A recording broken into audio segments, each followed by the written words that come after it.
Hello दोस्तों। तो जैसा कि आप लोगों को पता है कि ये बोर्ड मिशन चल रहा है 12th क्लास को लेकर के। तो आप लोग दो लेक्चर आशा करते हैं कि बहुत बढ़िया से देखे होंगे, जिसमें इलेक्ट्रोस्टैटिक्स का शॉर्ट नोट्स एक में क्लियर किया गया था लेक्चर 1 में। एंड लेक्चर 2 में इलेक्ट्रोस्टैटिक्स का एमसीक्यू क्वेश्चन 1 नंबर से 30 नंबर तक किया गया था। तो आज के लेक्चर में हम उसके आगे क्वेश्चन देखेंगे उसी चैप्टर में, एमसीक्यू इलेक्ट्रोस्टैटिक्स का। तो चलिए चलते हैं क्वेश्चन की तरफ। तो ए है आपका क्वेश्चन नंबर 31। ज़रा थोड़ा सा चेकअप कर ले रहा है, चलिए ठीक है ना। तो चलते हैं 31 नंबर क्वेश्चन की तरफ। देखिए यहाँ पे 31 नंबर ये है, क्या बोल रहा है ये क्वेश्चन, थोड़ा सा हम लोग यहाँ पे समझेंगे सबसे पहले। चलिए कहाँ गया, थोड़ा थोड़ा इंतज़ार कर लीजिए। चलिए ये ले लिया अपना पेन, है ना। देखिए इसमें बोल रहा है क्या कि फोर्स बिटवीन, ये भाई कहाँ गया, चलो तो देखिए इसमें बोल रहा है क्या कि force between two charge particle है ना situated at a distance is F, है ना। If the distance between the two is made half, है ना, then the value of the electric force will be, जो होगा वो क्या होगा। बोल रहा है क्या कि दो चार्ज पार्टिकल है, ठीक है। एक चार्ज पार्टिकल ये मान लीजिए, एक चार्ज पार्टिकल ये मान लीजिए। इस पे चार्ज कितना है, Q1 है। इस पे चार्ज कितना है, तो Q2 है। इनके बीच में जो डिस्टेंस दिया गया है ना, ये जो डिस्टेंस दिया गया है, ये डिस्टेंस मान लीजिए कितना है, R है।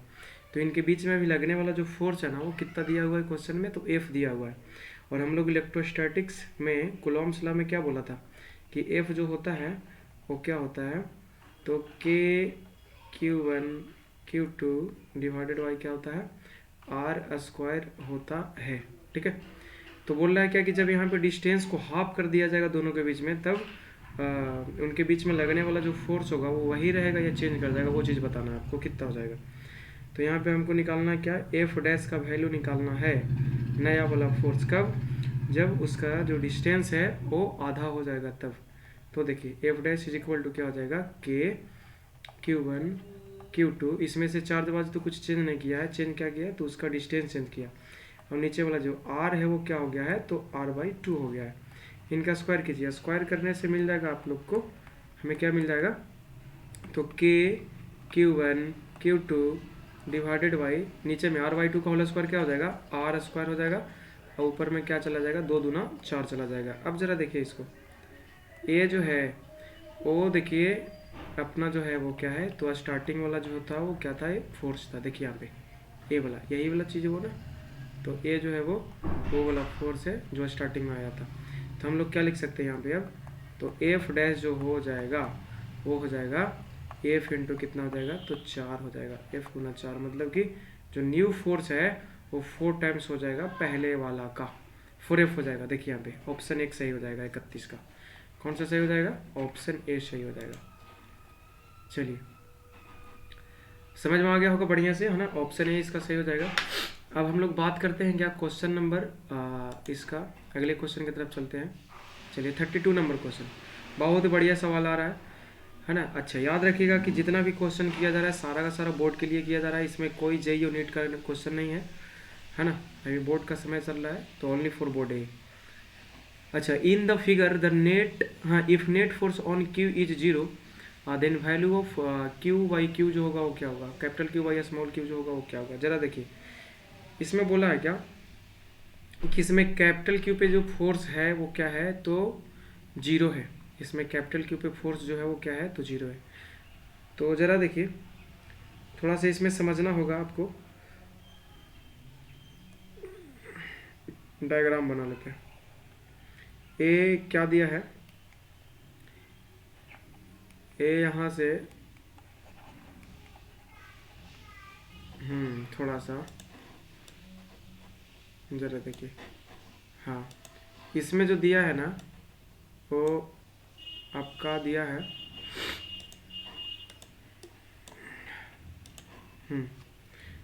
एक स्क्वायर दिया है। क्या दिया है, तो एक स्क्वायर दिया है। ठीक है, एक स्क्वायर दिया हुआ है, इस स्क्वायर का साइड कितना है तो आर आर है, ठीक है। अब देखिए इस पे चार्ज कितना है, प्लस क्यू है, बड़ा वाला क्यू, इस पे छोटा क्यू है, इस पे भी छोटा क्यू है, और इस पे क्या है तो इस पे भी बड़ा क्यू है। अब जरा देखिए एक क्यू क्यू दोनों सिमिलर है, मतलब ये प्लस होगा तो ये भी प्लस होगा, अगर ये माइनस होगा तो ये भी माइनस होगा, है ना। उसी सिमिलर चीज़ तो है इधर में, छोटा छोटा क्यू वाला, अगर ए जो है वो माइनस होता है तो ये भी माइनस होगा छोटा क्यू, अगर छोटा क्यू प्लस होगा तो छोटा क्यू भी प्लस होगा, ठीक है। तो अब यहाँ पे बोल रहा है क्वेश्चन में क्या कि जो बड़ा क्यू है उस पर नेट फोर्स आपका कितना है तो 0 है। तो थोड़ा सा बात समझिए, जैसे मान लीजिए क्या है कि देखिए ए चाहे प्लस रहे चाहे माइनस रहे, बड़ा बड़ा क्यू चाहे प्लस रहे चाहे माइनस रहे, इनमें रिपल्सन होगा तो होगा, है ना। तो इनके बीच जो रिपल्सन लगेगा, है ना, वो चला जाएगा इस तरह से, है ना।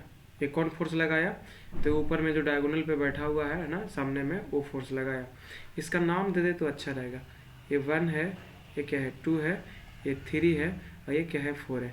तो इस वाले फोर्स का नाम पड़ जाएगा क्या, this is force on 3 due to 1 पड़ जाएगा, ठीक है।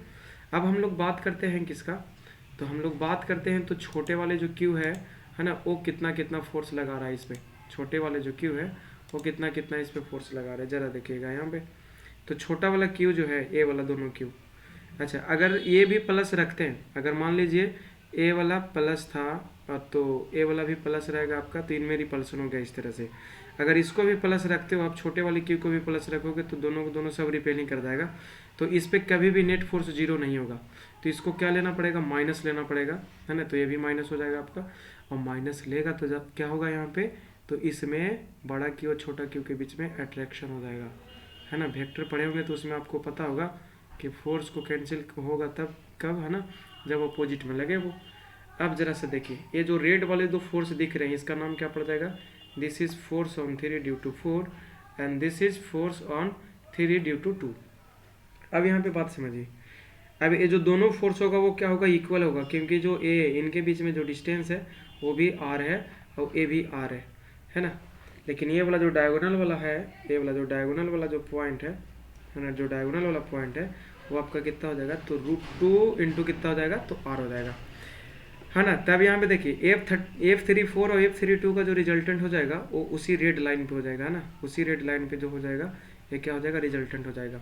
हम लोग जानते हैं कि 90 डिग्री पे जो रिजल्टेंट होता है वो कितना आ जाएगा यहाँ पे उनका रिजल्टेंट। अब देखिए ऐसा बनेगा कुछ डायग्राम इधर में, ऐसा, ये तो आपका क्या है, तो यहाँ पे बड़ा वाला क्यू है, इधर में जो लग रहा है फोर्स वो क्या हो जाएगा, F31 हो जाएगा, और ऊपर में जो फोर्स लग रहा है वो क्या हो जाएगा, तो उन दोनों का जो F34 और F32 है उसका क्या हो जाएगा, तो रिजल्टेंट हो जाएगा। अब हम लोग बात करते हैं कि यहाँ पे जो R एक्चुअली में आएगा वो क्या आएगा, है ना। यहाँ पे जो R आएगा वो एक्चुअली में क्या आएगा, तो R बराबर आप लोग फॉर्मूला पढ़े होंगे कहाँ पे, तो वेक्टर में। तो R बराबर क्या होता है, तो √a² प्लस b² होता है ना, कौन से एंगल पे, जब 90 डिग्री का कौन रहता है। तो यहाँ पे देखिए 34 और 32 जो 90 डिग्री के एंगल पे है, और दोनों जो फोर्स है वो क्या इक्वल है। तो मान लीजिए वहाँ पे उनका वैल्यू कितना निकल के आएगा, F निकल के आएगा, तो √f² प्लस कितना, तो f² करोगे तो यहाँ से आ जाएगा R is equal to √2 into कितना आ जाएगा, ये F आ जाएगा, ठीक है, कितना आ जाएगा ये, √2 इंटू F आ जाएगा। चलिए अब हम लोग बात करते हैं क्या,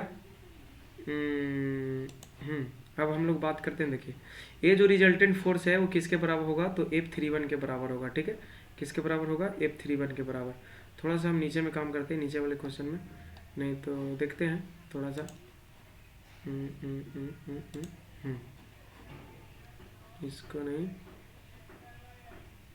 इसको ले लीजिए, इसको ले लीजिए, ठीक है। तो यहाँ से क्या हो जाएगा, देखिए ये जो इन दोनों का जो एंगल है वो कितना हो जाएगा, 180 डिग्री हो जाएगा, है ना।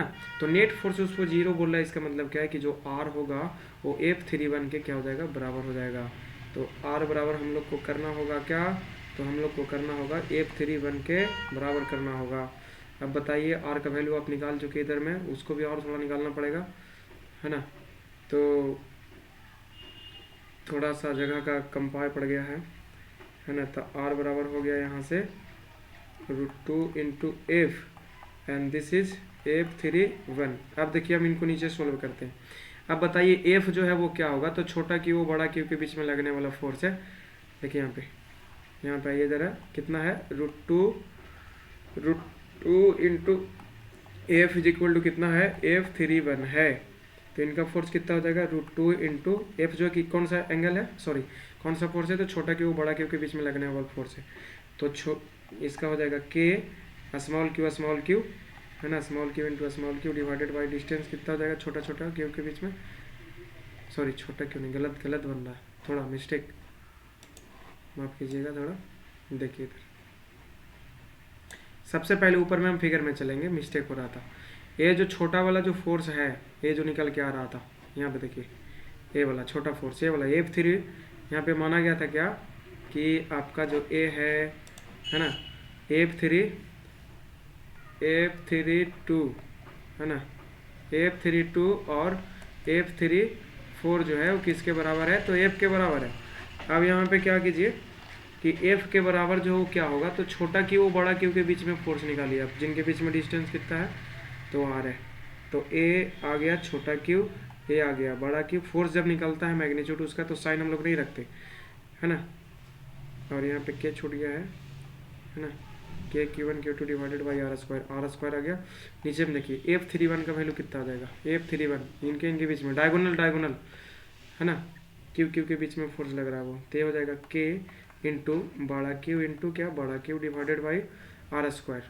आपका डायगोनल कितना है, तो डायगोनल आपका है तो √2 × R का स्क्वायर हो जाएगा ये, तो यहाँ से कट जाएगा, देखिए K से K कट जाएगा, बड़ा क्यू से बड़ा क्यू कट जाएगा, K से K कट गया आपका है ना, तो क्या बचा, तो A बच गया है √2 है ना इंटू छोटा Q is equal to R² बराबर बड़ा क्यू डिवाइडेड बाई 2 × R²।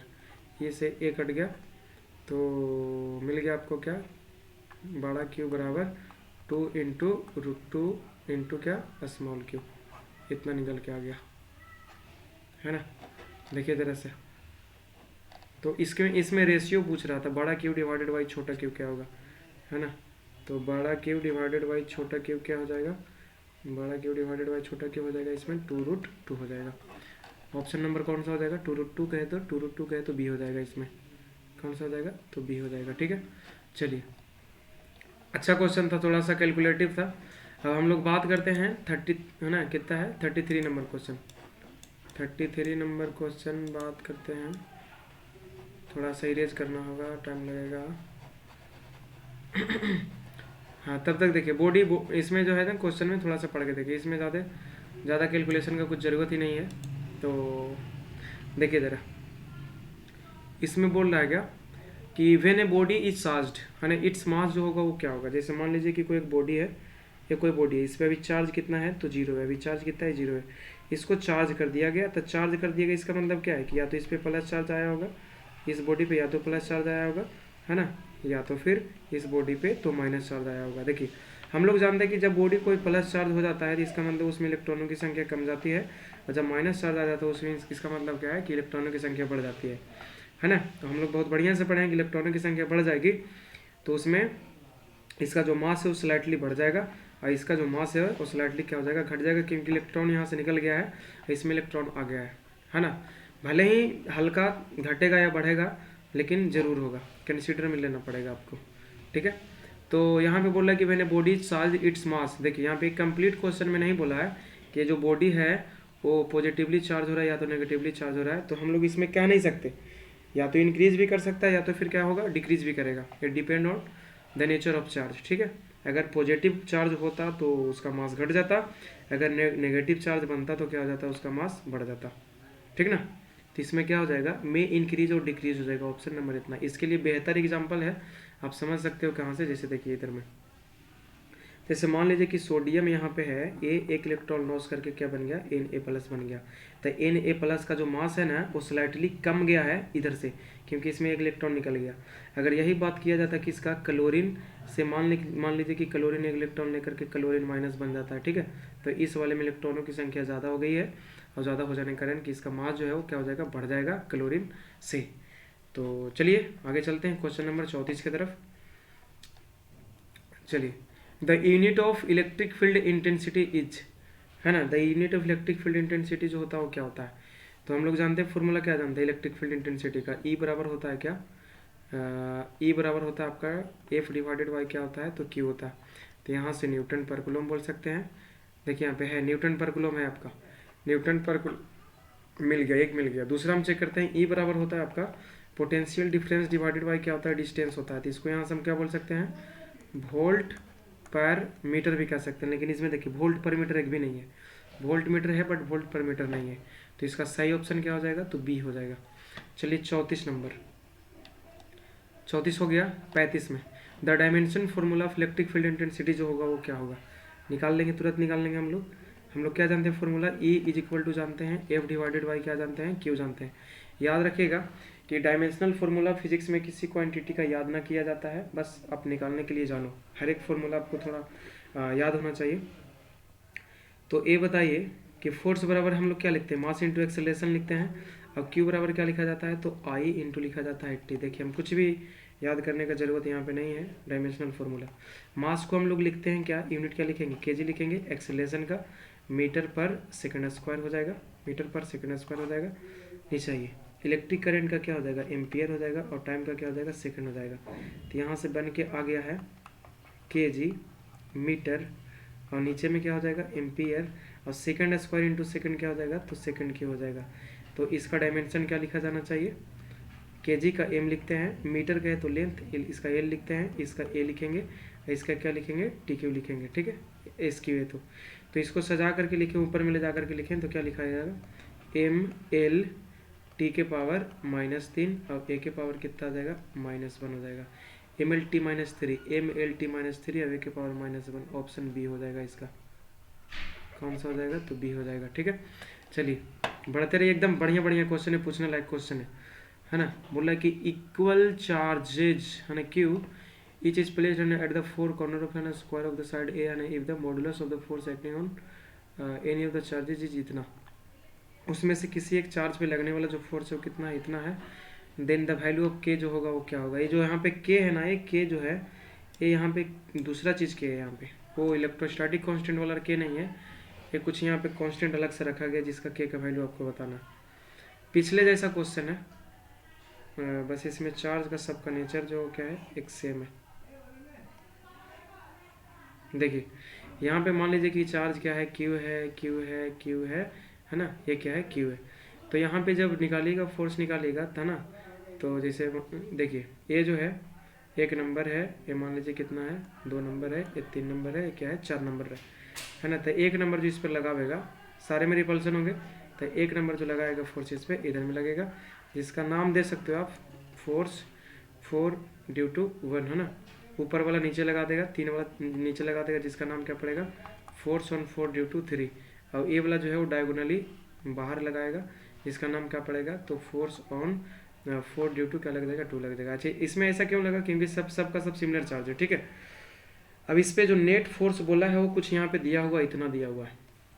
अब हम लोग इस पर नेट फोर्स निकाल करके देखते हैं, कैलकुलेशन थोड़ा है इसमें। मान लीजिए इसका साइड कितना है, दिया हुआ है क्वेश्चन में, दिया हुआ ए है, ए है, ए है ना। अच्छा क्वेश्चन में जो चार्ज बोला है क्यू बोला, लेकिन हमने बड़ा चार्ज ले लिया, कोई दिक्कत नहीं, कैपिटल क्यू ले लिया। देखिए इसमें आप अगर लगाते हो तो सबसे पहले आप निकाल लीजिए F2 का वैल्यू निकाल लीजिए, चारों दो के बीच में फोर्स लगने वाला, तो क्या हो जाएगा इसका, कैपिटल के Q square divided by R square कितना है, तो इसका जो डायगोनल है वो कितना होता है, √2 इंटू ए, और √2 इंटू ए का स्क्वायर करेंगे तो कितना हो जाएगा नीचे में, तो 2a स्क्वायर हो जाएगा, ठीक है। उसी तरह से F41 और F43 निकालिएगा यहाँ पे, तो दोनों जो है इक्वल आएगा, कितना आएगा, इक्वल आएगा। तो F43 and F41 will be equal, and that will be equal to how much, है ना, कितना आएगा वो, तो ओ आ जाएगा के Q square divided by distance उनके बीच में कितना, तो ए रहेगा, तो यही स्क्वायर आएगा। अब जरा देखिए इन दोनों का रिजल्टेंट जो है उसी पे चले जाएगा, 45 डिग्री के एंगल पर चले जाएगा, क्योंकि दोनों फोर्स जो है वो क्या है, इक्वल है। 43 नंबर और 41 नंबर दोनों फोर्स जो है इक्वल है। तो हम लोग जानते हैं कि दो वेक्टर का रिजल्टेंट मिडिल पे चला जाता है कब, जब दोनों फोर्स का मैग्नीट्यूड जो है वेक्टर का मैग्नीट्यूड क्या रहता है, सेम रहता है। तो इनका रिजल्टेंट निकालेंगे हम लोग, तो √a² प्लस b² करके निकालेंगे। तो यहाँ से r निकलेगा, इन दोनों का रिजल्टेंट 41 और 43 का, ये निकल जाएगा रूट ओवर इसका स्क्वायर प्लस इसका स्क्वायर करोगे तो ये निकल के आ जाएगा के Q square by A square और इंटू कितना हो जाएगा तो √2 हो जाएगा। अच्छा, अब इस पर अगर नेट फोर्स निकाला जाए तो इसको भी इसमें ऐड करना पड़ेगा आपको F42 को। तो इस वाले बॉडी पर जो इस वाले चार्ज पर जो नेट फोर्स आ गया है ना, इस पे जो आपका F नेट आ गया है वो हो जाएगा R प्लस कितना हो जाएगा F42 हो जाएगा। R का वैल्यू आपको मालूम है, इधर में इतना मालूम है और F42 का भी मालूम है। देखिए दोनों में जो है ना वो KQ square by A square common है, तो इनको कॉमन ले लो आप। तो KQ square by A square को आप कॉमन ले लीजिए, तो अंदर में बच जाएगा, अंदर में यहाँ पे क्या बच जाएगा तो एक के पास बच जाएगा 1 बाई, है ना, एक के पास बच जाएगा क्या 1/2 बचेगा, और एक के पास क्या बच जाएगा तो √2 बच जाएगा। एक के पास क्या बच जाएगा तो प्लस में √2 बच जाएगा। अब थोड़ा सा हम चलते हैं क्वेश्चन पे, ऑप्शन कैसा है इसका। अच्छा, के मतलब समझ रहे हैं ना, वही 1/4 पाई एप्सिलॉन 0, तो उसमें कोई दिक्कत नहीं, 1/4 पाई एप्सिलॉन 0 है। Q square by A square, हमने Q square by A square है, तो इधर में आ गया कितना 1/2 प्लस √2। तो इसको सोल्व करोगे तो कितना आ जाएगा ये, इसको है तो यार इधर में √2 प्लस 1/2 है। देखिए सी में ऑप्शन है, सी में। एक के मतलब समझ रहे हैं ना, ये जो वैल्यू दिया हुआ है इलेक्ट्रोस्टैटिक्स कांस्टेंट हम लोग जानते थे ना, हम लोगों ने यहाँ पे के का वैल्यू नहीं पुट किया। देखिए हम लोगों ने यहाँ पे के का वैल्यू नहीं पुट किया, अगर करते तो क्या मिल जाता, करेंगे तो मिल जाएगा ये 1/4 पाई epsilon 0 Q square divided by A square into √2 और प्लस कितना 1/2। तो यही वाला वैल्यू आपको निकालना था के जगह पे, ठीक है। चलो कौन सा ऑप्शन हो जाएगा, तो ये ऑप्शन नंबर आपका हो जाएगा सी हो जाएगा, ठीक है। 2009 में क्वेश्चन, बोर्ड का क्वेश्चन है, पूछा हुआ। चलिए हम लोग इसमें चलते हैं। बोला कि which of the following gives the force between the to charge at rest, इनमें से कौन सा वह जो है वो दो स्टैटिक चार्ज के बीच में फोर्स का फॉर्मूला निकाल के देता है या फोर्स निकाल के देता है, तो जिसका नाम क्या है कूलॉम्स लॉ, जिसका वैल्यू होता है F = K(Q1 Q2) divided by R square, ये चीज़ होता है, ठीक है। चलिए 37 नंबर हम लोग सोल्व कर चुके हैं, आगे बढ़ते हैं सोल्व करने के लिए ज़रा।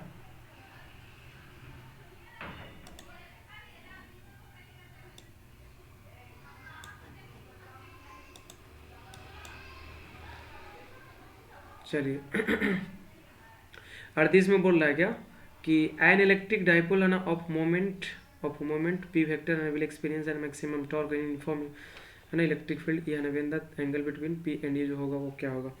देखिए टॉर्क का फॉर्मूला डाइपोल के लिए होता है tau vector is equal to होता है पी क्रॉस ई होता है, ठीक है। अगर आप वेक्टर पढ़े होंगे तो यहाँ पे बताया गया होगा कि ए क्रॉस बी बराबर A B sine theta N cap होता है, तो ये हो जाएगा पी ई साइन थीटा। तो ये आ गया आपका टॉर्क का मैग्नीट्यूड आ गया। डायरेक्शन से हमको कुछ यहाँ पे मतलब नहीं, क्योंकि डायरेक्शन का खोज जरा सा भी नहीं है। अब यहाँ पे बोल रहा है क्या कि ये टॉर्क जो मैक्सिमम कब होगा, तो आप बताइए कि साइन थीटा का मैक्सिमम वैल्यू होगा तो टॉर्क जो होगा वो मैक्सिमम होगा, है ना। और साइन थीटा का मैक्सिमम वैल्यू जो है इसमें से बता दीजिए कहाँ पर होता है, 90 डिग्री पर। साइन का मैक्सिमम वैल्यू होता है +1 और +1 कब होता है तो सब थीटा बराबर 90 डिग्री रहता है। तो इसका कौन सा ऑप्शन सही हो जाएगा, तो ऑप्शन बी सही हो जाएगा। चलिए 29 नंबर में the total charge on and electric dipole जो है वो क्या हो जाएगा। तो इलेक्ट्रिक डाइपोल के बारे में आपको बहुत बढ़िया से पता होगा, है ना। बोला था क्या कि it is the system of two charge particles having equal magnitude and opposite sign and they are separated with a very small distance, then this is called electric dipole, ठीक है।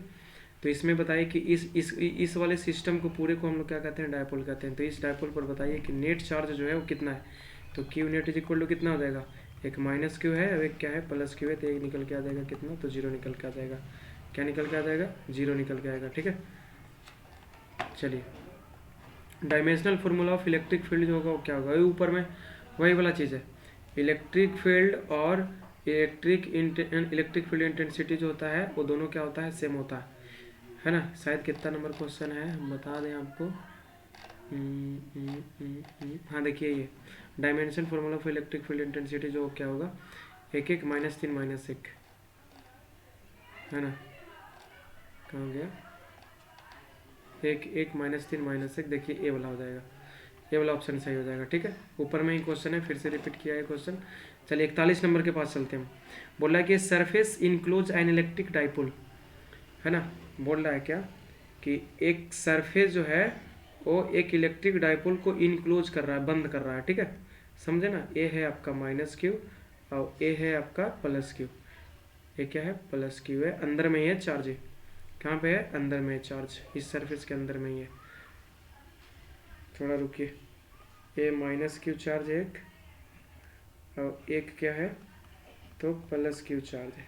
ठीक है, और इस डाइपोल को कौन इनक्लोज कर रहा है, तो क्लोज सरफेस इनक्लोज कर रहा है इसको। ठीक है, the total electric flux over the surface जो होगा वो क्या होगा।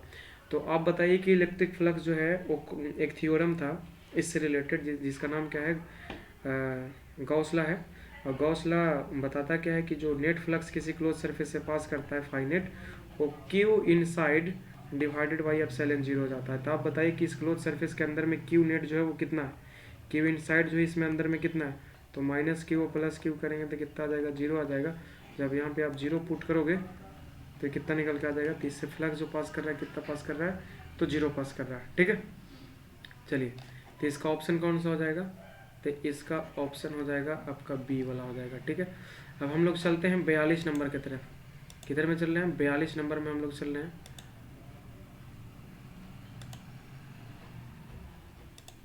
चलिए 42 नंबर बोला कि the electric field intensity at infinite distance from an electric charges. देखिए एक चार्ज है, यहाँ पे एक चार्ज पार्टिकल है, बोला कि यहाँ से इनफाइनाइट डिस्टेंस पर, कहाँ पर, तो इनफाइनाइट डिस्टेंस पे जो है वो क्या बोला, इलेक्ट्रिक फील्ड इंटेंसिटी जो है वो क्या होगा, तो इलेक्ट्रिक फील्ड इस पे चार्ज मान लीजिए कितना है, क्यू है। तो एक जनरल पॉइंट पर इलेक्ट्रिक फील्ड का फॉर्मूला क्या बोला जाता है पॉइंट चार्ज के लिए, के क्यू डिवाइडेड बाई कितना, r²। आप ये बताओ कि जब r ये इन्फिनिटी हो जाएगा तो आप ये यहाँ पे इन्फिनिटी पुट करेंगे, है ना, तो समथिंग डिवाइडेड बाई इन्फिनिटी जो है वो कितना हो जाएगा, ये 0 हो जाएगा। क्या करेगा वो, तो 0 हो जाएगा। वो इन्फिनिटी पे किसी चार्ज पार्टिकल से इन्फिनिटी डिस्टेंस पे इलेक्ट्रिक फील्ड कितना होता है, तो 0 हो जाता है। ठीक है, बोला कि when a soap bubble is charged its radius, बोला कि एक सोप बबल है, साबुन का एक बुलबुला है फेन का उसका, है ना, वो बोल रहा है कि चार्ज है, क्या वो चार्ज है। चार्ज इसका मतलब क्या है, या तो उस पर किसी तरह का चार्ज होगा, या तो प्लस होगा या तो माइनस होगा, है ना। मान लीजिए यहाँ पे क्या है, प्लस चार्ज मान लीजिए है इस पर, सपोज दैट, है ना। आपको यहाँ पे कंफर्म नहीं करना है कि प्लस है कि माइनस है, इनमें से आप कुछ भी ले लो सेम ही आंसर आएगा। आप ये बताइए कि ये जो प्लस चार्ज है ना, इस वाले सामने वाले को ये क्या करेगा, रिपेल करेगा या तो अट्रैक्ट करेगा। ये इसको रिपेल करेगा, है ना, ये जो है वो इसको रिपेल करेगा। तो ये जो इधर भगाना चाहेगा, ये जो इधर भगाना चाहेगा, ये ऊपर टलना चाहेगा, ये ऊपर टलना चाहेगा। तो एक्चुअली में होगा क्या कि सब उनका बुलबुला जो है बबल इतना बड़ा है, कुछ देर बाद देखा गया तो इतना बड़ा हो गया, मतलब रिपल्सन के कारण, है ना, बाउंड्री पर रिपल्सन हो रहा है इनका, है ना, डायमेट्रिकली। तो इसका क्या हो जाएगा, इसका जो साइज है या रेडियस जो वो क्या कर जाएगा, वो इंक्रीज कर जाएगा। क्या हो जाएगा, इंक्रीज कर जाएगा, वो इंक्रीज करते रहेगा। ठीक है, बहुत ही बढ़िया क्वेश्चन है। माइनस भी आप लेते तो यही होता, माइनस चारों पट्टी से रहता है ना, चारों तरफ से जब माइनस माइनस रहता तो फिर से रिपल्सन होता, तो सेम कैसा था इसमें भी। तो हम लोग चलते हैं अब 44 नंबर क्वेश्चन की तरफ, है ना। इसमें क्या बोल रहा है कि the SI unit of electric flux जो होता है वो क्या होता है। तो आपको फॉर्मूला पता होना चाहिए कि फाई बराबर जो होता है इलेक्ट्रिक फ्लक्स का जो फॉर्मूला होता है वो हो जाता है ई एस इंटू क्या होता है, कॉस थीटा होता है। तो ई का यूनिट क्या होता है आपका, ई कहे तो वही इलेक्ट्रिक फील्ड इंटेंसिटी न्यूटन पर कूलम हो जाएगा, और सरफेस एरिया का क्या हो जाएगा, मीटर स्क्वायर हो जाएगा। तो क्या हो जाएगा, न्यूटन मीटर स्क्वायर पर कूलम हो जाएगा, न्यूटन मीटर स्क्वायर पर कूलम हो जाएगा। ऑप्शन बी सही है इसका 44 का। आगे चलिए।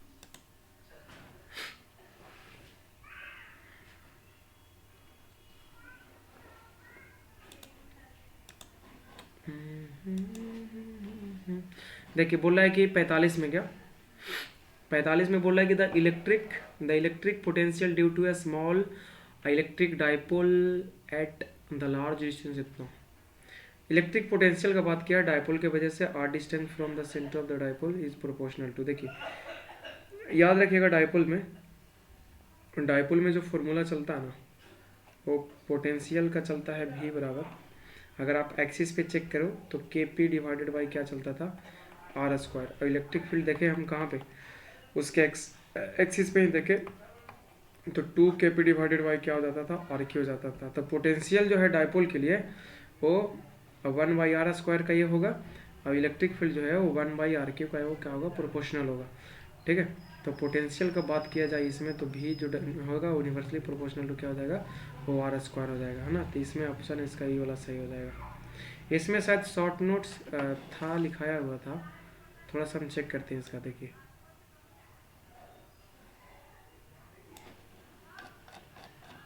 थोड़ा इंतज़ार कीजिएगा, कहाँ है। लेक्चर 1 में आपको शॉर्ट नोट्स दिया गया था, है ना, इस वाले PDF में नहीं, कोई अलग PDF में है। तो आप देखिए जा करके कि इलेक्ट्रिक डाइपोल के लिए जो पोटेंशियल है वो कैसे क्या चेंज करता है ना। देखिए तो इसका आंसर, सही आंसर क्या हो जाएगा 1/r स्क्वायर का प्रोपोर्शनल होगा। अगर यही इलेक्ट्रिक फील्ड पूछता था तो ये हो जाएगा 1/RQ हो जाएगा। अगर पॉइंट चार्ज के लिए पूछता था, ये डाइपोल के लिए अगर पॉइंट चार्ज के लिए पूछता तब पॉइंट चार्ज के लिए जो पोटेंशियल का वैल्यू होता है V बराबर होता है KQ/R। तो पोटेंशियल 1/r का इन्वर्सली प्रोपोर्शनल हो जाता, सॉरी R का इन्वर्सली प्रोपोर्शनल। यही इलेक्ट्रिक फील्ड पॉइंट चार्ज की वजह से पूछता था, ये होता है आपका क्या KQ/R स्क्वायर, R स्क्वायर का इन्वर्सली प्रोपोर्शनल हो जाता। तो थोड़ा ध्यान दीजिएगा, क्वेश्चन में आराम से पढ़िएगा कि किसके लिए पूछा है। देखिए यहाँ पे अंडरलाइन कर दीजिएगा इसको, किसके लिए पूछा है, डाइपोल है कि पॉइंट चार्ज है। 46 में the electric field at A point near an infinite thin sheet of the charge conductor. Charge conductor का बात बोल रहा है, एक ऐसा इनफाइनाइट सीट है ना, क्या है, एक इनफाइनाइट सीट है जिसपे चार्ज डेंसिटी कितना है तो सिग्मा है कूलम्ब पर मीटर स्क्वायर। तो कंडक्टिंग के केस में बताया गया होगा आपको कि कंडक्टिंग के केस में जो इलेक्ट्रिक फील्ड होता है ना near the charge infinite charge seat thin sheet, इसमें हो जाता है आपका सिग्मा डिवाइडेड बाई एप्सिलॉन 0 हो जाता है। और नॉन कंडक्टर के केस में एसाइन प्लेट रहे नॉन कंडक्टर, तो इसमें हो जाता है सिग्मा डिवाइडेड बाई क्या हो जाएगा, ये 2 एप्सिलॉन 0 हो जाएगा। ठीक है, तो इसका आंसर क्या हो जाएगा सिग्मा बाई एप्सिलॉन 0 हो जाएगा। यह 2018 में क्वेश्चन पूछा गया है। चलिए आगे 47 बोला कि the electric field intensity E near an infinite long conducting and charge cylinder, याद कीजिए, है ना। बोला कि the electric field intensity E near an infinite long conducting and charge cylinder जो है वो क्या होगा, है ना। तो ये वायर का ही केस है, किसका केस है, वायर का केस है। तो ये बताइए इनफाइनाइट है, इनफाइनाइट लॉन्ग है, कैसा इनफाइनाइट लॉन्ग है। तो बताइए कि इनफाइनाइट लॉन्ग वायर की वजह से क्या आता था वहाँ पर, तो वो आता था electric field is equal to 2K lambda divided by D या तो R। जरा इनको पुट कीजिए, 2 × 1/4 पाई एप्सिलॉन 0, ऊपर में लैम्डा और नीचे में क्या आ जाएगा R आ जाएगा। इनको कट कीजिए आप, 2 से 2 से कट जाएगा, 2 दूनी 4, तो आ जाएगा लैम्डा ऊपर में और नीचे में आ जाएगा 2 पाई एप्सिलॉन 0, नीचे में क्या आ जाएगा AR आ जाएगा। तो आपका निकल गया क्या, E का वैल्यू निकल गया। ठीक है, चलिए तो lambda divided by 2 pi epsilon 0 × R हो जाएगा, lambda divided by 2 pi epsilon 0 × क्या हो जाएगा R हो जाएगा। तो एक कौन सा ऑप्शन हो जाएगा, तो ऑप्शन B हो गया। 47 के बाद अब 48 पे आते हैं हम, है ना। बोल रहा है कि यूनिट ऑफ सरफेस डेंसिटी जो होता है क्या होता है, बार बार क्वेश्चन रिपीट कर रहा है, तो थोड़ा इस पर ध्यान दीजिएगा। इसमें 3 चीज़ें, लैम्डा है, सिग्मा है और क्या है, रो है। लैम्डा को बोला जाता है चार्ज पर यूनिट लेंथ या तो फिर लाइन चार्ज डेंसिटी, सिग्मा को बोला जाता है सरफेस चार्ज डेंसिटी या तो चार्ज पर यूनिट एरिया, इसको रो को कहा जाएगा वॉल्यूम चार्ज डेंसिटी या तो चार्ज पर यूनिट वॉल्यूम, है ना। तो इसका फॉर्मूला हो जाएगा लैम्डा का Q डिवाइडेड बाई L हो जाएगा, इसका Q बाई एरिया हो जाएगा और इसका Q बाई क्या हो जाएगा वॉल्यूम हो जाएगा। तो इसका यूनिट किसका पूछ रहा है, सरफेस डेंसिटी ऑफ चार्ज, मतलब कि ये वाला सरफेस का बात कर रहा है। तो इसका यूनिट क्या हो जाएगा कूलम्ब पर मीटर स्क्वायर हो जाएगा, कूलम्ब पर मीटर स्क्वायर हो जाएगा। ठीक है, 48 का 1 हो जाएगा। ठीक है, 49 में the work done in rotating an electric dipole in an electric field जो होगा वो क्या होगा, एक डाइपोल को रोटेट करते हैं एक्सटर्नल इलेक्ट्रिक फील्ड में तो कितना वर्क डन होता है। शॉर्ट नोट्स में चले जाएं, जाकर के देख लें, तो उसमें वर्क डन बराबर होता है PE × 1 माइनस कितना होता है, तो ये कॉस थीटा होता है। ठीक है, एक्चुअली में इसका जो फॉर्मूला होता है ना वो PE × होता है कॉस थीटा 2 माइनस कितना होता है, कॉस थीटा 1 होता है। तो इसमें एंगल वगैरह यूज करके बनाया गया है ना, 90 डिग्री से उतना तक किया जाता था, थीटा एंगल तक किया जाता था। तो ए यहाँ पे एम नहीं, ए मिस्टेक है, बाई मिस्टेक है। यहाँ पे आपका क्या हो जाएगा, तो पी रहेगा, डायपोल मोमेंट ही रहेगा। कैपिटल एम का मतलब मैग्नेटिक डायपोल मोमेंट होता है, तो इलेक्ट्रिक डायपोल मोमेंट होना चाहिए। तो आपका कौन सा सही हो जाएगा, ऑप्शन ए सही रहेगा। यहाँ पे 49 के बाद 50 में नहीं, फिर से देखिए क्वेश्चन वही सेम क्वेश्चन रिपीट हो चुका है। चलिए इसमें आइए, बोल रहा है कि वान डी ग्राफ जनरेटर जो है वो किस लिए यूज किया जाता है। वान डी ग्राफ जनरेटर जो है किस लिए यूज किया जाता है, तो ये चीज़ यूज किया जाता है। वान डी ग्राफ जनरेटर आपका यूज किया जाता है हाई वोल्टेज के लिए, हाई वोल्टेज गेन के लिए यूज किया जाता है वान डी ग्राफ जनरेटर। ठीक है, चलिए 52 नंबर हल्ला हो रहा है। The electric field intensity inside a hollow spherical charge conducting is. देखिए क्या बोल रहा है, कैसा स्फेयर है, हॉलो है, स्फेयर है और चार्ज है, और क्या है, तो कंडक्टर है ना, क्या है, कंडक्टर है। हॉलो है ना, अंदर में कुछ रखा हुआ नहीं है, और क्या है, कंडक्टर है। तो कंडक्टर पे आप कहीं भी चार्ज रखो बाहर में आ जाएगा, फट से आ जाएगा बाहर में। ठीक है, और कंडक्टर कैसा भी हो, है ना, उसके अंदर में आपका जो इलेक्ट्रिक फील्ड होगा वो क्या रहेगा, जीरो रहेगा। इलेक्ट्रिक फील्ड इंटेंसिटी पूछा है, अंदर में इलेक्ट्रिक फील्ड क्या हो जाता है, जीरो। अगर पोटेंशियल का बात किया जाए इस केस में, तो ये पूरा कांस्टेंट रहता है इधर से लेकर के उधर तक। तो जो आपका सरफेस पे होगा पोटेंशियल वही आपका सेंटर पे होगा, सब जगह होगा। तो इसमें क्या हो जाएगा, इसका आंसर जीरो हो जाएगा ना। इलेक्ट्रिक फील्ड इंटेंसिटी कितना हो जाएगा इसके लिए, जीरो हो जाएगा। 53 नंबर की तरफ चलते हैं हम लोग। If the uniform electric field exist along X axis then equipotential is in the direction of, 2009 का क्वेश्चन है। देखिए सबसे पहले यहाँ पे एक्सिस का निर्माण कर लीजिए, एक्स एक्सिस है, बाई एक्सिस है, ये क्या है आपका, तो जेड एक्सिस है। This is x axis, this is by and this is Z. बोल रहा है क्या यहाँ पे कि the uniform electric field exist along X axis. X axis के डायरेक्शन में क्या एग्जिस्ट कर रहा है, तो इलेक्ट्रिक फील्ड एग्जिस्ट कर रहा है। आप लोग को इसमें क्या नाम है, इक्विपोटेंशियल सरफेस में बताया गया होगा कि जब इस तरह से इलेक्ट्रिक फील्ड हो ना, यूनिफॉर्म इलेक्ट्रिक फील्ड हो, तो इक्विपोटेंशियल सरफेस जो होता है ना, वो एक परपेंडिकुलर प्लेन के जैसा होता है। क्या होता है, परपेंडिकुलर प्लेन के जैसा मिलेगा आपको, है ना, इस तरह से, है ना, इस तरह से आपको एक परपेंडिकुलर प्लेन के जैसा आपको मिलता जाएगा। तो इस प्लेन पे देखेंगे, जैसे मान लीजिए इस पे V1 मिल रहा है, तो इस पे क्या मिलेगा, V2 मिलेगा। इस वाले पे V2 जो है वो सभी जगह पे मिल जाएगा, यहाँ निकालिए, यहाँ निकालिए, सब जगह। इस पे सब जगह पे क्या मिलेगा, V1 मिलेगा। तो आप बताइए कि मान लीजिए ये वाला x है ना, तो ऊपर वाला क्या हो जाएगा, जो ऊपर में गया वो क्या हो जाएगा, बाई हो जाएगा, और जो इस साइड में आया वो क्या हो जाएगा, तो जेड हो जाएगा। ठीक है, तो अगर एक्स में इलेक्ट्रिक फील्ड है तो इसका जो प्लेन आया वो किस में आया है, तो बाई जेड प्लेन में आया है। तो इसका आंसर क्या हो जाएगा, बाई जेड। इधर देखिए by Z plane, option number क्या हो जाएगा, 3 हो जाएगा, सी हो जाएगा।